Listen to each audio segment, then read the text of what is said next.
Being uncomfortable changed my life. This is how God turned a test into a testimony. I don't look like what I've been through. What I've been through. I don't look like what I've been through. What I've been through. I don't look like. I realized that when you're uncomfortable, that's when you need God. I had a dream. My dream was to play professional baseball. I've thought about that since I was a kid, and that's everything I've always wanted to do. My grandfather played baseball, my dad played baseball, but just growing up, I always wanted to be like my grandfather. Like, that was my hero growing up. Since I wanted to be like him, I walked in, he had the baseball bat, and he said, "Here you go." From then on, that's all I ever wanted to do.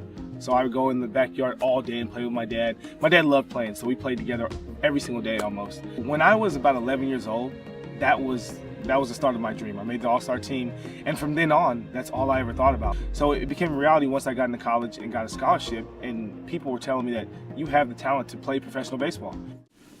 When you're comfortable, a lot of times you feel like you don't need God because everything's going your way, and you don't need help for anything, and you feel like you got it all together.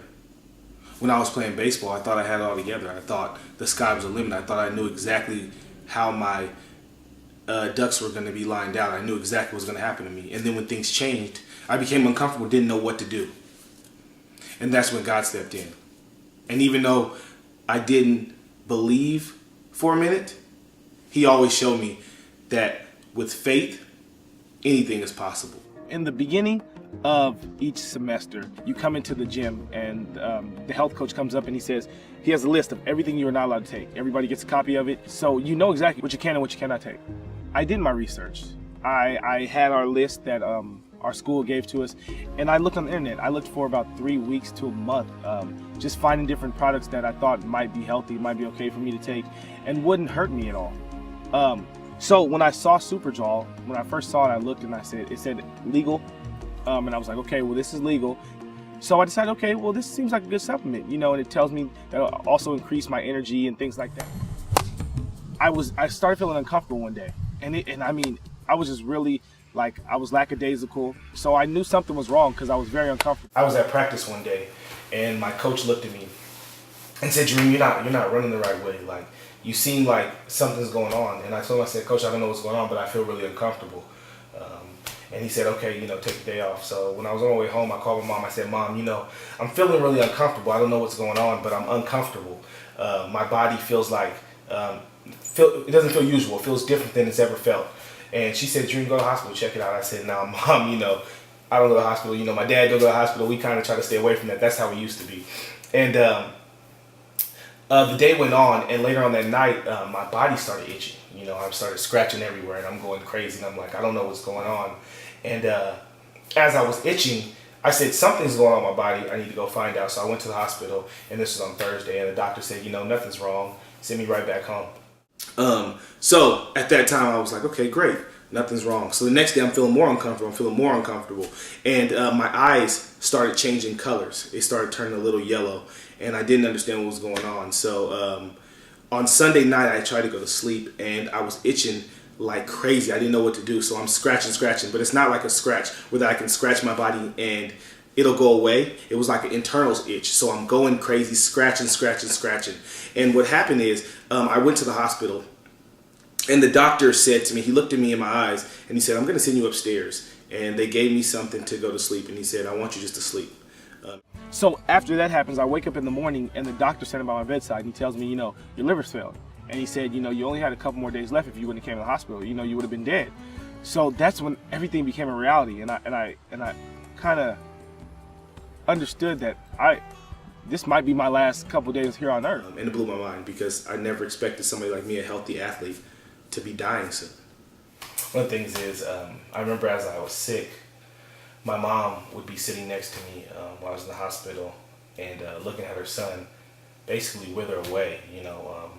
I was at 245 pounds, and I went down anywhere, I think it was around like 140 to 150 pounds. So I lost a whole bunch of weight. And I remember my mom sitting next to me and looking at me and crying. And me always trying to save things. There was nothing I can do because I was basically handicapped. My body had lost so much weight, and I had got so weak I could barely walk. So when I was going around to the bathroom, things like that, they had to put me on a wheelchair to even get to the bathroom. And I remember my mom crying throughout the day, and I never wanted to cry because I knew that I had to be strong. Because if my mom cried, I had to be the strong one. Even though inside I was crying, but I knew always that God had a plan for my life, and it was not over at this time. So even though I was still hurting, I knew I couldn't cry to my mom. So my mom would go to sleep, I would go into the bathroom, and I would call my father, and I would cry to him, and he would be strong for me. I know that at home he was probably crying the same way, but at that time he was a strong one for me. And I know that when we're weak, our Father always makes us stronger. Thankfully, my Father in heaven was guiding my father to make me stronger. Thank you, Jesus.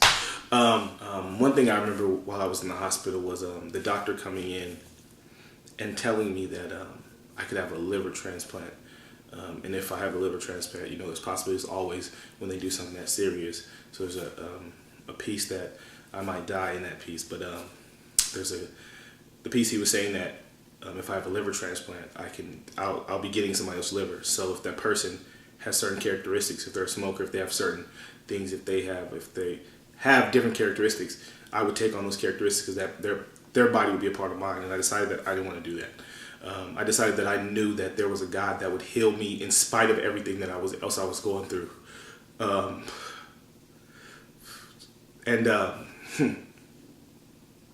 remember the doctor coming in and telling me that I might die, and he said he was going to let me go home to my family because at that time I was going to college in Missouri, and I went home back to California and I couldn't walk, so I just remember. Sometimes you see people while they're going to the airport and they're in wheelchairs and there's somebody carrying them. You look at that person, you're like, wow, that person must be really sick, and you never think it's going to be you, And at that time, it was me. My brother had flew out there to take care of me, and he was pushing me on the wheelchair to get on the airplane because I couldn't walk at that time, and I was really skinny. And my eyes were yellow, my hands were yellow, and even the outside, I'm darker skinned, as you see, and it was turning yellow also. So I looked really sick. As people can see me, they knew something was wrong with me. So I tried to keep my head down because I was so ashamed of where I had been at. And the thing about it is we should never be ashamed of what God does for us. It gets hard, and sometimes we go through these struggles in our life, and we're like, you know what? I don't want anybody to know what I'm going through, But when God takes that test, we have to show that testimony to somebody else because God has a plan for us. So as I was going home, I was supposed to check in the hospital. I decided that I didn't want to check into the hospital. I decided I just wanted to go to my parents' house because if I'm going to die, I'll die at my parents' house. But God had other plans. There was one thing that I just kept saying. It was a song that my grandfather used to sing, and a line of the song said, I just want to put on my robe, tell a story how I made it over,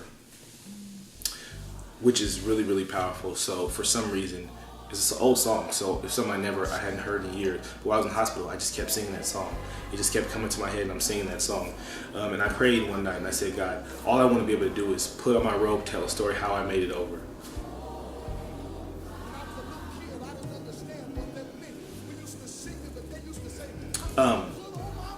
So I just wanted to be able to stand in front of my church and tell my church how I made it over.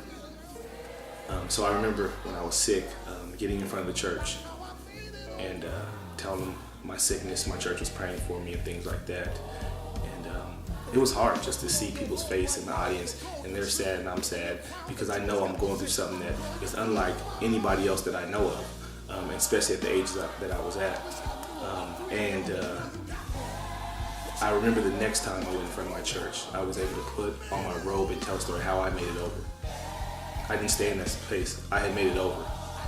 So I think sometimes we forget is when we're going through struggles, we always say, I'm going to get through this, right? And we forget that when we even say that word, there's a through. That means there's an ending to what we're going through right now. And God had a different ending from what the doctors told me. So what happened was my ending was more powerful than anybody else, because my ending was I was able to be able to put on my robe and tell a story how I made it over to my church.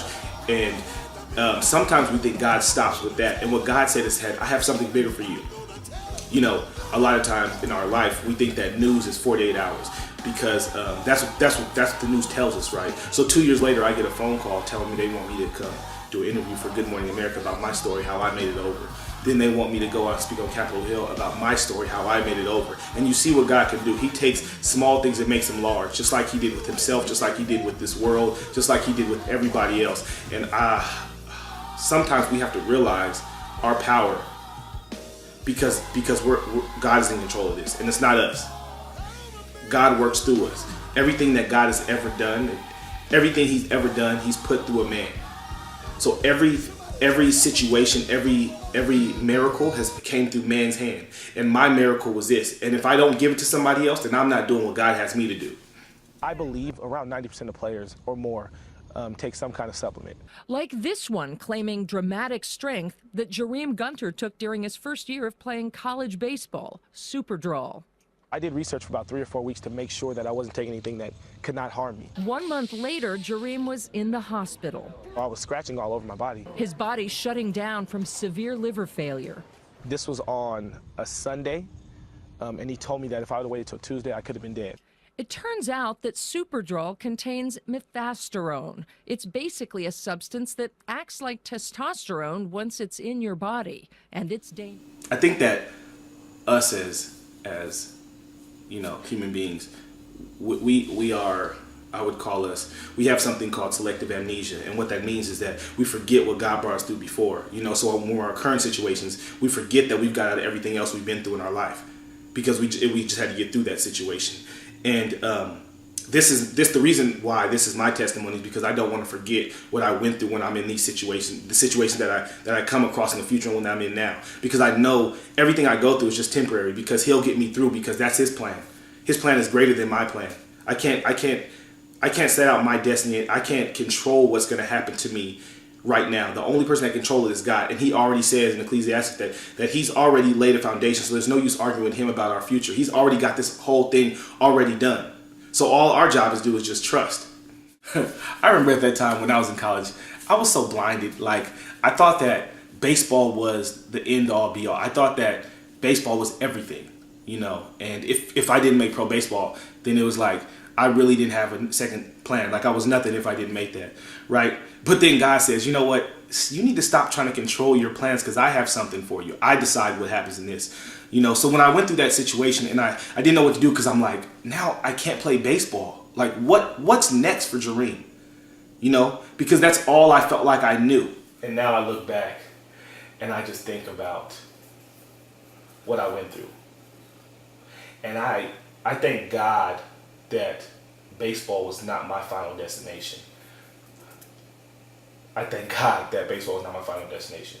If it was, most likely, I wouldn't know my wife. The most important person in my life, my wife. And now we have a child on the way.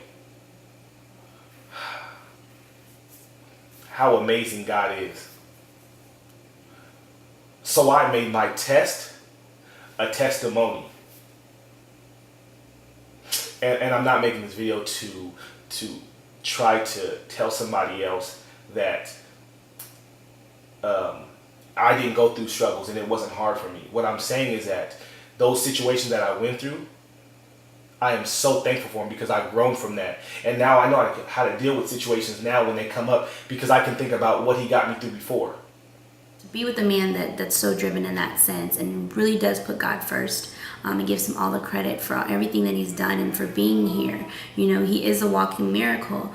And, you know, God knew that he was supposed to stay on this earth for a reason, and that's why he didn't take him too soon. And so the fact that he's still here, he stayed here for me. Change my clothes and tell the story.